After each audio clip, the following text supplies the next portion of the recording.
welcome to podcast DLMU. Kenalin, aku Dewi Wisnu selaku MC yang bakal menemani kalian hingga akhir perbincangan ini. Nah, sebelum kita mulai nih, kita kenal dulu ya sama narasumber yang keren-keren banget ini. Mungkin boleh langsung perkenalan? Wah, sebelum perkenalan mungkin kita nggak keren ya. Oke, perkenalan ya. Kenalin, aku Iqbal Fauzi Firmansyah, mahasiswa ilmu politik semester 6, sini sebagai anggota DLM Unsud ya. Iya. Ya, kalau aku peparing Gusti Masa Remaja yang mungkin biasa dipanggil Pep gitu. Saya juga dari ilmu politik dan sama-sama semester ya, 6. Kebetulan memang kami berdua satu kelas gitu. Wah, udah pada kenal kan ini. Nah, sebelumnya Mas Iqbal sama Mas Pep tuh tahu nggak sih hari ini kita bakal bahas apa? Penasaran nggak? Wah, Bahas apa nih? Soalnya kita langsung disuruh ke sini, nggak tahu mau apa nih. iya nih, kayaknya bahas apa nih? Kayak seru banget ini kayaknya loh. Nah, bentar lagi tuh bakal ada pesta demokrasi terbesar di negara ini nih, Wow. atau biasa disebut pemilu nih.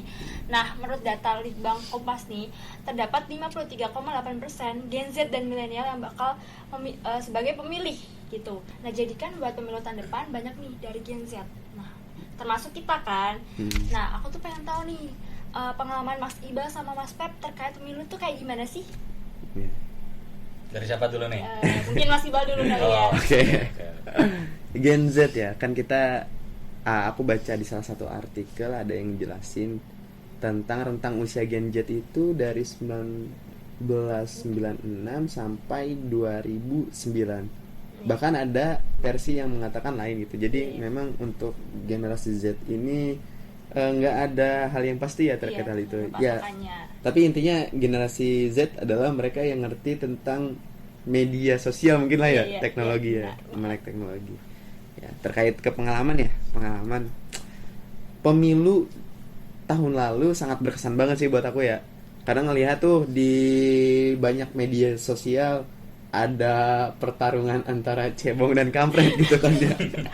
Apa itu? Iya, istilah-istilah itu muncul untuk mengkategorikan pendukung dari kedua calon tersebut gitu. Iya. Jadi memang pertarungan pada saat itu ya, pemilu pada sebelumnya itu sangat mungkin bisa dikatakan keras lah ya. Bahkan untuk narasi-narasi yang dimainkan juga sangat variatif sekali, dari mulai politik identitas, kesukuan dan lain-lain itu sangat bergulir lah isu-isu tersebut.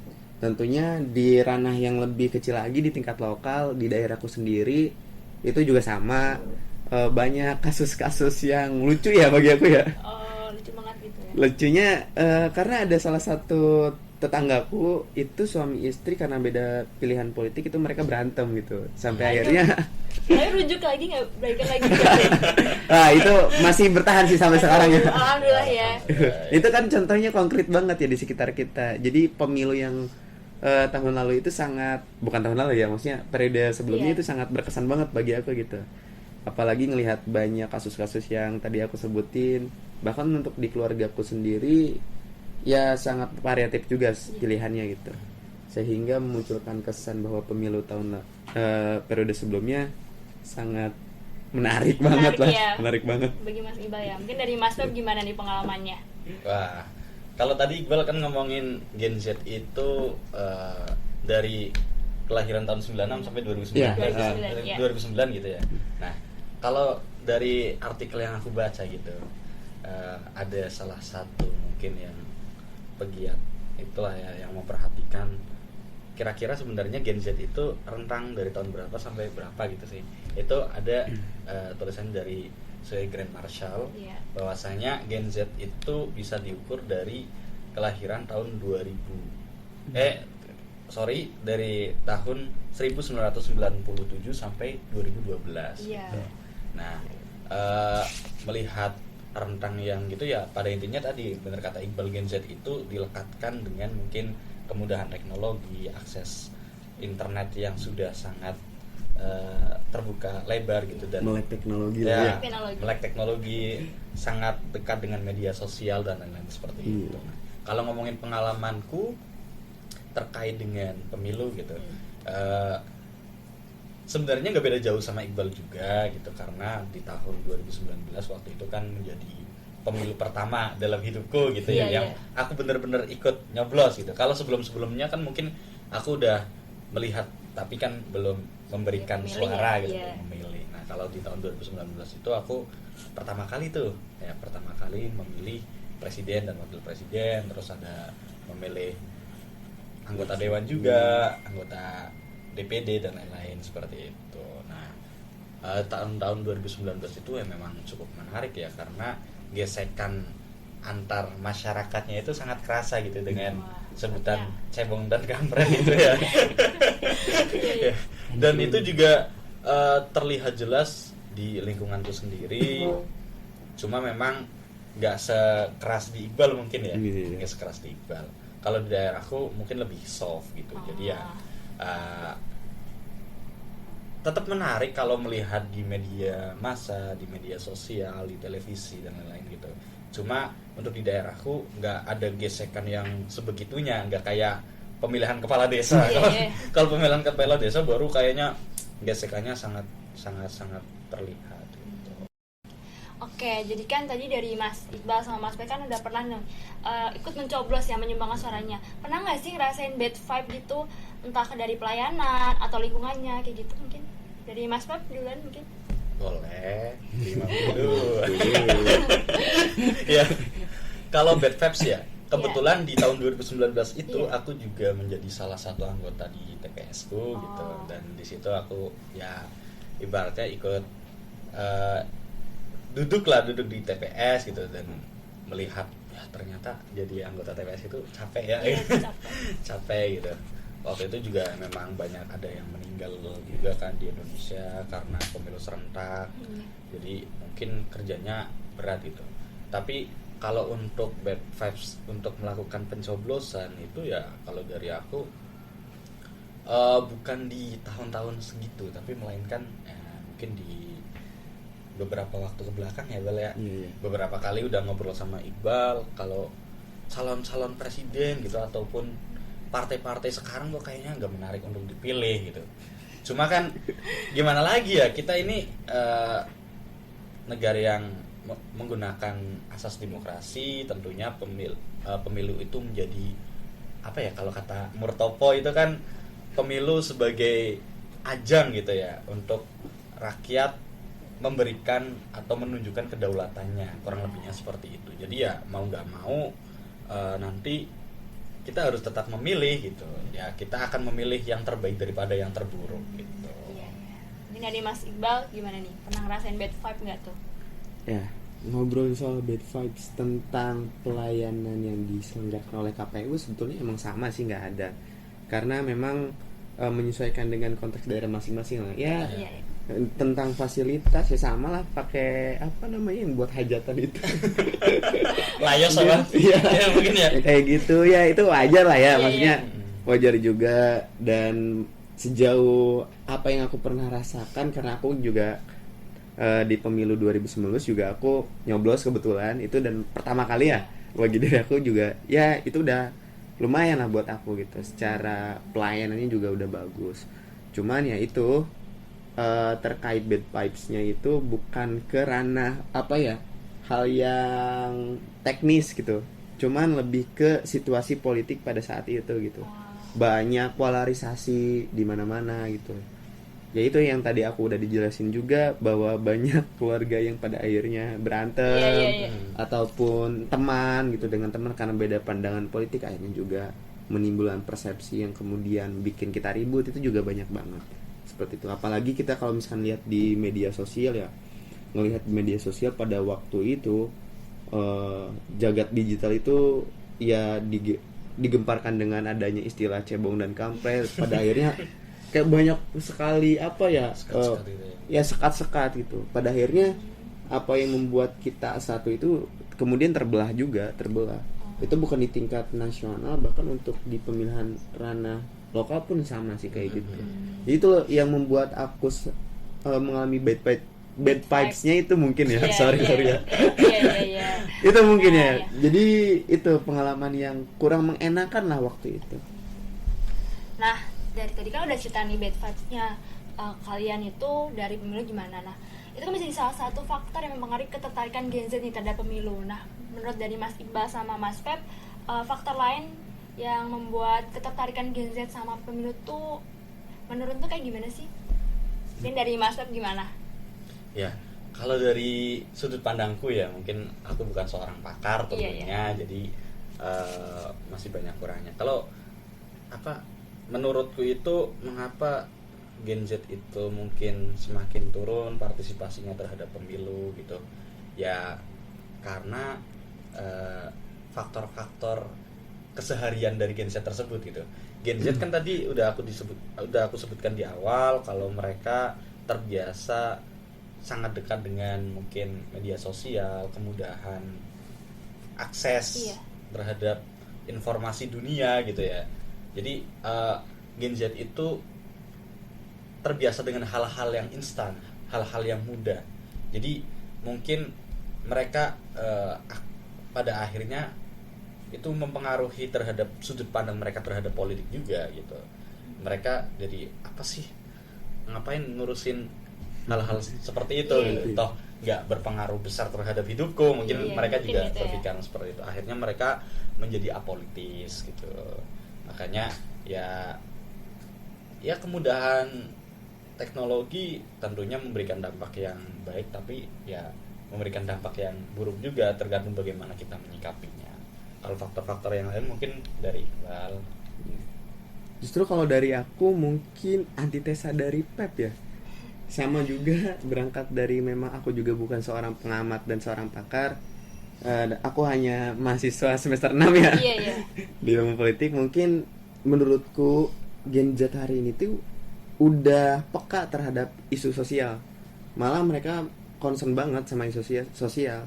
Bahkan bisa kita lihat di 2019 ya, waktu itu ada gerakan besar yang ingin ingin menggugat inilah pemerintah untuk menegakkan keadilan kan. Itu reformasi di korupsi juga. Menurutku orang-orang yang kemudian terlibat dalam gerakan tersebut itu kebanyakan generasi Z gitu.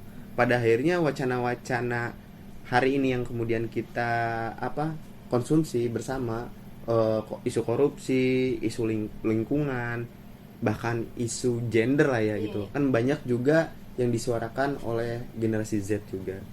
Nah, untuk hal politik juga sama, bahwa generasi Z juga menurutku hari ini nggak apolitis, bahkan mereka peka terhadap isu sosial politik. Dengan banyak kok anak-anak muda hari ini membicarakan soal politik gitu. Bahkan kalau misalkan kita ngikutin berita hari ini, berita terbaru gitu, banyaklah mantan-mantan ketua BEM yang juga ikut mencalonkan diri sebagai kandidat estafet penerus bangsa lah ya. Gitu. Jadi untuk faktor lainnya berarti dari Mas Feb itu karena anak muda tuh suka yang instan, jadi kayak males gitu kali ya. Iya. Nah, padahal tuh Gen Z itu tuh ada 53,8% loh, dan itu sangat berpengaruh pada suara di pemilu nanti. Nah, menurut Mas Feb dan Mas Iba tuh bagaimana sih cara ningkatin ketertarikan Gen Z terhadap pemilu di tahun depan? Iya. Cara meningkatkan partisipasi politik terhadap generasi Z ya. Sebetulnya memang tidak ada metode khusus untuk hal itu, cuman hal tersebut sudah dilakukan oleh penyelenggara negara kita, terutama pada lembaga KPU ya, yang merupakan ranahnya untuk meningkatkan kesadaran politik kita untuk partisipasi pemilu.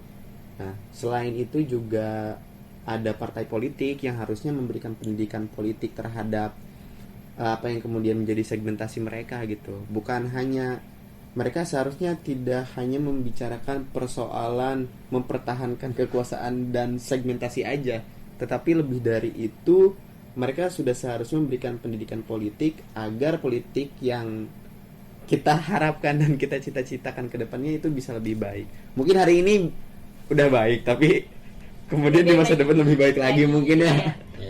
Mungkin itu terkait cara meningkatkannya itu. Betul juga, tidak bisa satu-satu, ini tugas kita bersama. tentunya, bahwa kita sebagai generasi Z juga kita harus ya minimal baca-baca tentang artikel inilah, berita politik gitu. Seenggaknya gitu kan. Terus ditambah lagi dengan apa namanya stakeholder terkait juga, itu bisa memberikan apa ya, sedikit kita untuk melek terhadap politik lah. Iya. Mungkin dari Mas Pep gimana nih pendapatnya? Ya, kalau dari aku sih nggak beda jauh sama Iqbal ya tentunya. Jadi untuk meningkatkan partisipasi generasi Z terhadap pemilu gitu ya, ya tentunya dibutuhkan sebuah kolaborasi gitu, agar tercipta sebuah harmoni. Iya, iya. Jadi memang dibutuhkan kolaborasi dari berbagai macam lini, entah itu dari stakeholder gitu, entah itu dari penyelenggara pemilu itu sendiri seperti KPU gitu dan Bawaslu. Terus mungkin bisa dari partai politik juga, dari tokoh masyarakat, tokoh politik dan sebagainya. Jadi semuanya harus berkolaborasi untuk memberikan sebuah pencerdasan, untuk memberikan sebuah kepemahaman terkait dengan mengapa sih kita penting untuk mengapa sih kita penting untuk berpartisipasi di dalam pemilu tersebut. Nah, kalau ngomongin Gen Z ya, tadi udah aku bilang di awal bahwa Gen Z itu kan sangat dekat dengan media sosial ya. Tentunya pendekatan-pendekatannya ya sebisa mungkin itu melalui media sosial gitu, karena gak mungkin lah kayaknya Gen Z sekarang itu gak punya media sosial ya. Satu orang aja gitu biasanya akunnya ada banyak banget gitu ya. Jarang banget aku nemuin teman-temanku gitu yang mungkin akun Instagramnya cuma satu gitu. Iya. Bisa 2, bisa 3, belum Twitternya, belum mungkin TikTok dan lain-lain gitu ya. Jadi bisa banget dari mungkin KPU selaku penyelenggara pemilu, atau dari Bawaslu, atau dari partai politik bahkan gitu ya, melakukan hal-hal yang membuat Gen Z itu tertarik, dibungkus demikian rupa agar ya pada akhirnya nanti Gen Z ikut berpartisipasi gitu di dalam pemilu tersebut. Nah, menarik banget ya. Jadi itu bisa kita simpulkan nih dari perbincangan kita dari tadi itu, yang pertama nih, faktor-faktor yang mempengaruhi kurangnya partisipasi Gen Z terhadap pemilu itu karena males ke TPU-nya. Sudah saking seringnya aksesnya itu bisa lebih mudah ya. Jadi kayak ini males harus jalan jauh atau gimana gitu kan. Padahal itu pengaruh dari Gen Z sama pemilu itu sangat penting ya. Karena mereka ada 53,8% dari total pemilih gitu kan. Nah, jadi untuk meningkatkan partisipasi Gen Z terhadap pemilu tadi harus ada kolaborasi dari segala elemen untuk melakukan pencerdasan ya, supaya Gen Z itu tertarik nih terhadap pemilu. Wah, bagus banget sih dari pembicaraan ini aku dapat insight baru juga. Jadi mungkin dari Mas Iqbal sama Mas Rem ada nggak sih closing statement? Dari Mas Iqbal dulu atau Mas Rem juga boleh lah, siapa aja. Iya. Buta yang terburuk adalah buta politik. Waduh. Dia tidak mendengar, tidak berbicara, tidak melihat, dan tidak ikut berpartisipasi dalam politik. Mereka nggak sadar kalau misalkan kita buta politik, harga kosan mahal, sinyal jelek, tempat traveling jelek, itu semua tergantung dengan keputusan politik.